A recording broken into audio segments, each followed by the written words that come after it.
कार्यक्रम के पुण्यार्चक हैं अजय कुमार जैन, माता श्रीमती कंचन देवी जैन, निर्मल संतोष पाटनी, रोहिणी नई दिल्ली, ज्ञानचंद जैन अंतरिक्ष अपार्टमेंट, प्रशांत बिहार दिल्ली, नेमचंद जैन, शकुंतला जैन, रोहिणी, डॉक्टर S.K. जैन, श्रीमती मीना जैन दिल्ली।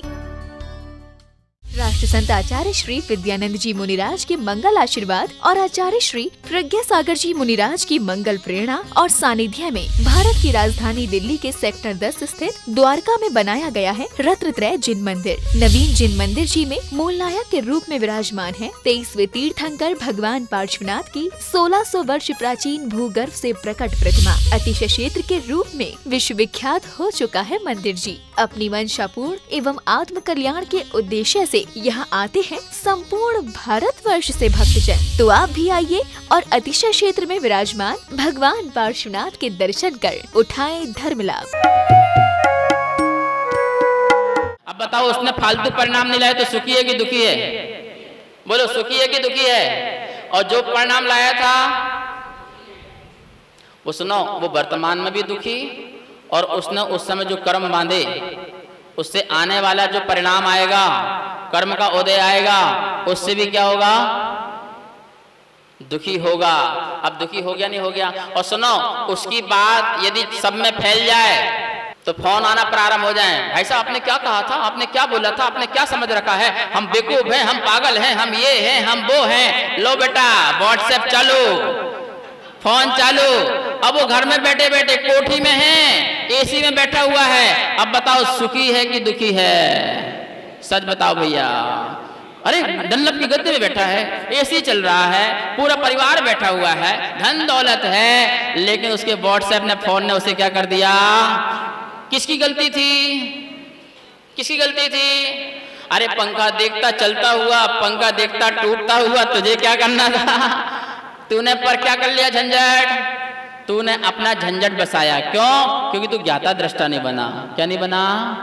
देखो, एक महाराज जी बैठे हैं, एक पास में एक और महाराज बैठे हैं, एक श्रावक भी बैठा हुआ है जंगल में। कहाँ बैठे? कल्पना करो, अपने को लगा लो जंगल में बैठे हुए हो। रमेश जी कहाँ बैठे? जंगल में। एक महाराज जी बैठे, एक और महाराज जी बैठे, और एक आप बैठे। कहाँ बैठे?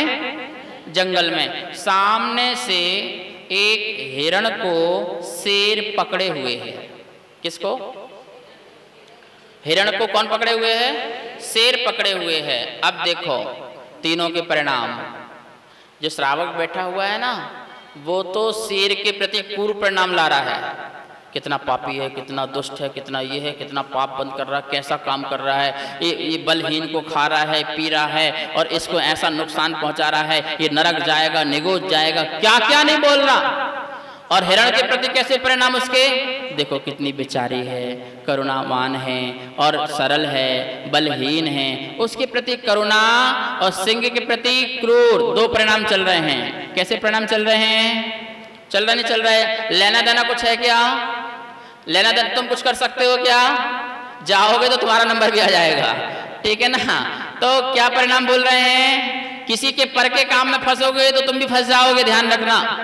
दो की लड़ाई में तीसरा उचका तो एक दो हाथ तो मिलेगा, मिलेगा बेटा, फ्री ब्याज में मिलेगा, ध्यान रखना, ठीक है ना? तो क्या हुआ? वो व्यक्ति इस प्रकार के करुणा के परिणाम एक के प्रति और दूसरे के प्रति क्रूरता के परिणाम ला रहा है। और एक मुनिराज बाजू में बैठे हुए हैं, वो परिणाम क्या ला रहे हैं? जगत की विचित्रता का चिंतन कर रहे हैं। क्या कर रहे हैं? सभी जीव अपने अपने कर्मों का फल भोग रहे हैं। क्या क्या परिणाम ला रहे हैं? कि हिरण अपने कर्म का फल और वो अपने कर्म का फल, दोनों निमित्त निमित्त संबंधित बने, और इस प्रकार से हिरण को उसके द्वारा घात होना था और शेर का उसको खाना था। एक दूसरे के कर्म भोग रहे हैं, और ये जगत का परिणाम कैसा है कि जीव दुखी हो रहा है। कैसा लाए परिणाम? ये चिंतन में चले गए, और इससे चिंतन से अपने वैराग्य को पुष्ट कर रहे हैं। किसको पुष्ट कर रहे हैं? वैराग को पुष्ट कर रहे हैं। ये भी परिणाम सही नहीं है, पर उससे तो बेटर है। और सुनो, एक मुनिराज हैं, वो कुछ ला ही नहीं रहे हैं। क्या नहीं ला रहे? जगत के होते हुए परिणमन को देख रहे हैं, न शेर के प्रति करुणा क्रूरता के परिणाम और ना ही उसके प्रति करुणा के परिणाम, अपितु ज्ञाता दृष्टा बन के अपने कोई परिणाम नहीं ला रहे हैं, वीतराग समता के परिणाम में हैं। इसका मतलब नहीं समझ में आई बात? और समझो, घबराओ मत। 5 पांडव, कितने पांडव? उनके ऊपर जलते जलते गरम गरम लोहे के आभूषण पहनाए मुनि अवस्था में। कौन सी अवस्था में? मुनि अवस्था में। सुनो, 3 को तो पता ही नहीं चला कि क्या डाला है। 3 को तो शरीर जल रहा है, पर उन्हें ये भी नहीं पता कि किसने डाला, क्या जल रहा है, किससे जल रहा है। और उस परिणाम से वो कहाँ चले गए? कहाँ चले गए? और दूसरे ने चिंतन कर लिया। 2 लोगों ने क्या कर लिया, नकुल और सहदेव ने, कि जो जल रहा है उसमें जलने की योग्यता है, जो जला रहा है उसमें जलाने की योग्यता है। मैं तो ऐसा तत्व हूँ, न जो जलता हूँ न जलाता हूँ।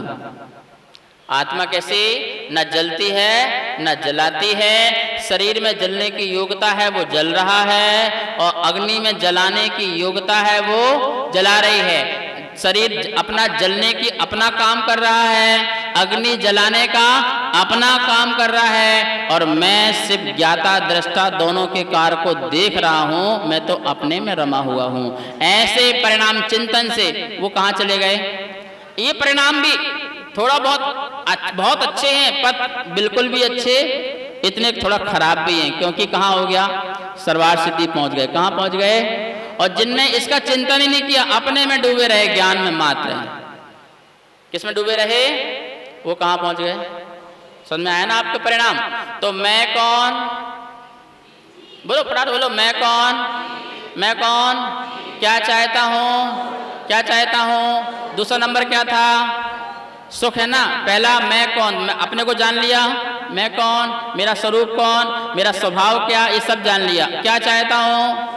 फटाफट बोलो, यहाँ से आवाज नहीं आ रही। बाबूलाल जी क्या चाहते हो? सुख चाहते हो। क्या चाहते हो? सुख। अब लिख लो, सुख इज इक्वल टू मोक्ष। अब आपसे प्रश्न है, बोलो भैया कितना सुख चाहते हो? 1%, 2%, 3%, कितना परसेंट चाहते हो सुख? 10%? अरे 10% वाले हाथ उठाओ, कितना सुख चाहते हैं? 10%? 10% कि 100%? 10% कि 100%? अच्छा 100% वाले हाथ उठाओ। ओहो, कितना बड़ा लक्ष्य है तुम्हारा भैया। तुम छोटा मोटा सुख ही नहीं चाहते हो, तुम तो कितना चाहते हो? अच्छा 100% भी, वो भी परमानेंट की तात्कालिक? परमानेंट, पक्का, अपनी बात से मुड़ना मत। पहला लक्ष्य तुम्हें सुख चाहिए, दूसरा वो भी कितना चाहिए? 100%, 100%, और वो भी कब तक चाहिए? ठीक है, तो लिख लो 100% और परमानेंट सुख इजिकल टू मोक्ष। क्या हो गया? 100% सुख और परमानेंट अनंतानंत काल के लिए सुख चाहिए है, तो वो इजिकल टू क्या है? तो पहला तत्व कौन सा है? देखो आपकी पुस्तक में बना हुआ है, क्या है? क्या है बोलो? कहाँ है जीव?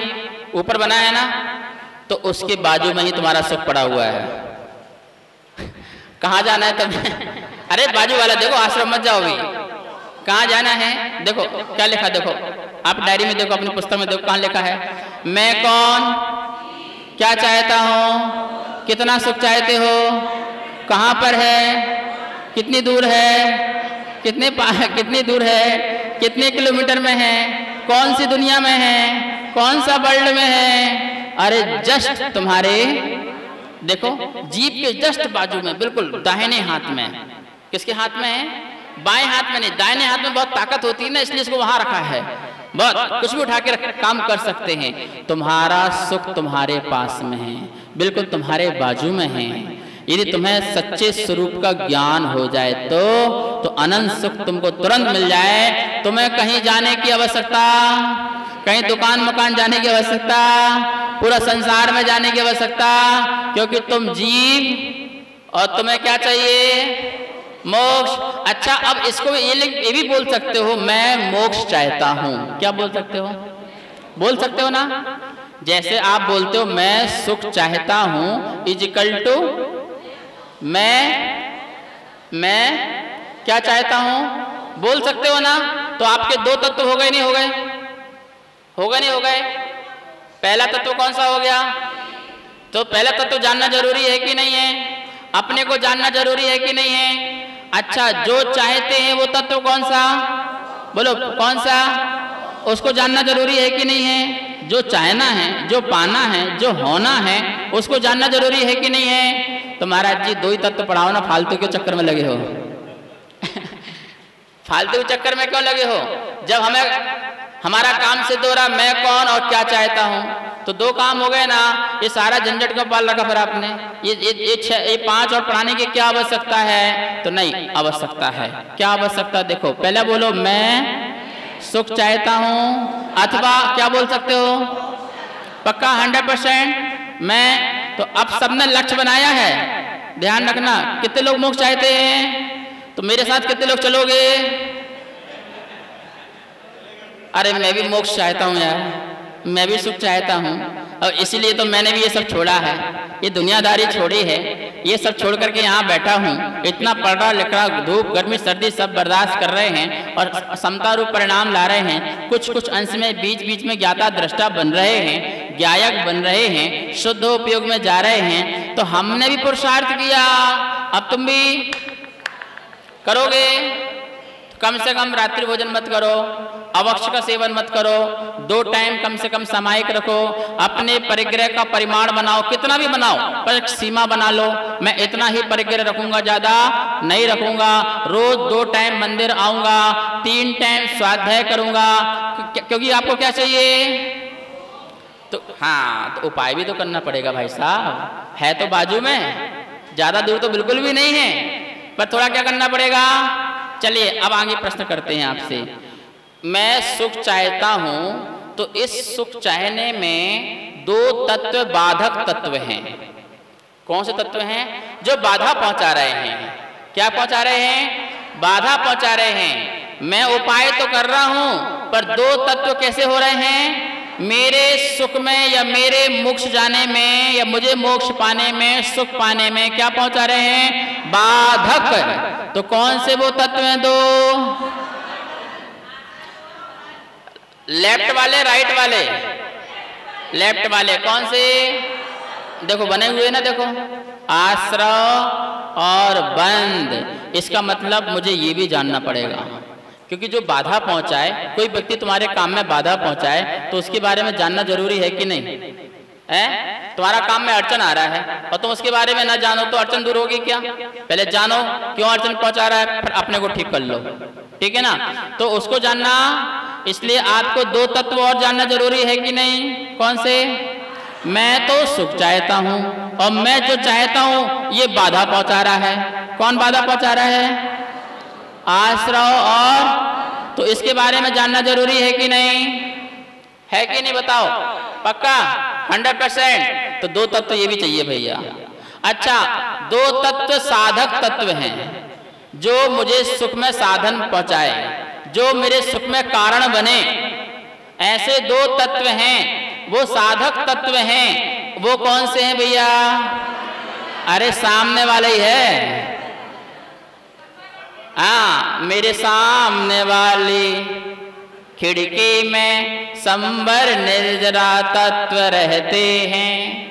ये इसको जान लो। किसको जान लो? ये कौन है? मेरे सुख में, मेरे मोक्ष में संबर निर्जरा बाधक है कि साधक है? साधक। इसलिए ये जानना पड़ेगा ना कि मेरे को मोक्ष चाहिए, मुझे सुख चाहिए, पर मोक्ष मिलेगा कैसे? कारण क्या है मोक्ष मिलने का? उपाय क्या है? तो ये 2 उपाय हैं। कौन से? संबर और निर्जरा। इसका मतलब ये तत्वी जानना, ये तत्वी जानना। अब बचा कौन भैया? कौन बचा? बस इसको समझा के छोटा सा समाप्त करते हैं क्लास, और फिर कल इसके बारे में और बढ़िया समझेंगे। ये समझ में आ गया, जैन धर्म पूरा समझ में आ जाएगा। अब देखो जीव के सामने जस्ट कौन है? सबसे खतरनाक काम। ये जीव के प्रति हम राग द्वेष करते हैं तो बाधक बनते हैं, और इस अजीब के प्रति राग द्वेष नहीं करते हैं तो साधक बनते हैं। समझ में आएगा डिफरेंस? मैं जीव और मेरे सामने कौन? मेरे सामने कौन? अब उस अजीब से मेरा कोई लेना देना नहीं है। अब उससे मैं क्या करूं? ये मेरा है, ये बहुत अच्छा है, ये बहुत खराब है, तो क्या हो जाएगा? आश्रय और मतलब मेरे सुख में बाधा। अच्छा, उसको देख करके मैं ना अच्छा बुरे के परिणाम लाऊं ना मेरा का परिणाम लाऊं तो क्या होगा? संबर और निर्जरा, अर्थात मेरा कौन सा उपाय प्रारंभ हो जाएगा? तो जस्ट सामने मेरे कौन है? मैं जीव। और अब सुनो, अजीब को समझिए, अजीब को समझना बहुत जरूरी है। बोलो मैं जैन, मुझे छोड़ करके सब अजैन। कौन कौन अजैन? कौन अजैन? अरे तुम्हारे बाजू में बेटा वही अजैन है तुम्हारे लिए। कौन? क्यों? क्योंकि तुम्हें क्या सिद्ध करना है? तुम्हें क्या सिद्ध करना है? तो मतलब किससे है? देखो, यदि जीव द्रव्य की बात होती, किसकी बात होती? तो हम सब जैन और हम सबको छोड़ करके सब हिंदू मुस्लिम सिख ईसाई सब कौन? अजैन। ये तो सबको सिद्ध करने की बात हो गई, पर अभी सिद्ध क्या करना है? किसे सिद्ध करना है? अपने को सिद्ध करना है। इसलिए मैं जैन, मुझे छोड़ के सब, मैं जीव, मुझे छोड़ के, बोलो मुझे छोड़ के, जिससे मेरा कार्य सिद्ध ना हो, जिससे मेरा काम सिद्ध ना हो, जिससे मुझे मोक्ष सिद्ध ना हो, वो सब मेरे लिए कौन? मकान कैसा? जीव की अजीब, मम्मी कैसी? अजीब है भैया। अब हमें काम सिद्ध करना है, इसलिए हम बोल रहे हैं। वो हमारे लिए क्या है? वैसे चेतन है जीव द्रव्य की अपेक्षा से, पर अभी हम उसको क्या मान रहे हैं? मैं उसको भी क्या मान रहे हैं? पर मान रहे हैं। क्योंकि देखो ये माइक है, इस माइक से मेरा मोक्ष सिद्ध हो रहा है क्या? ये मैं बोलूं बहुत अच्छा है, बहुत बढ़िया है, बढ़िया कंपनी का, अच्छा है, बहुत बढ़िया, ऐसे होना चाहिए, बढ़िया होना चाहिए। बताओ ऐसे परिणाम से मेरा मोक्ष सिद्ध हुआ क्या? अब माइक हटाओ, मम्मी रखो यहाँ पर। क्या रखो? मेरी मम्मी बहुत अच्छी है, जन्म जन्म में ऐसी मिलती रहे, मम्मी मेरा ध्यान रखती है, बहुत बढ़िया, फर्स्ट क्लास है, ऐसा वैसा है। बोलो ऐसे परिणाम से तुम्हारा प्रयोजन सिद्ध हो रहा है क्या? तो मम्मी माइक एक हो गए ना? क्या हो गए? क्या हो गए? तुम जीव क्या हो गए? तुम्हारे सामने सब, बोलो क्या हो गए? अब इस अजीब से तुम राग द्वेष करोगे तो क्या होगा? आश्रय बन। और इस अजीब से राग द्वेष नहीं करोगे तो क्या होगा? संबर निर्जरा।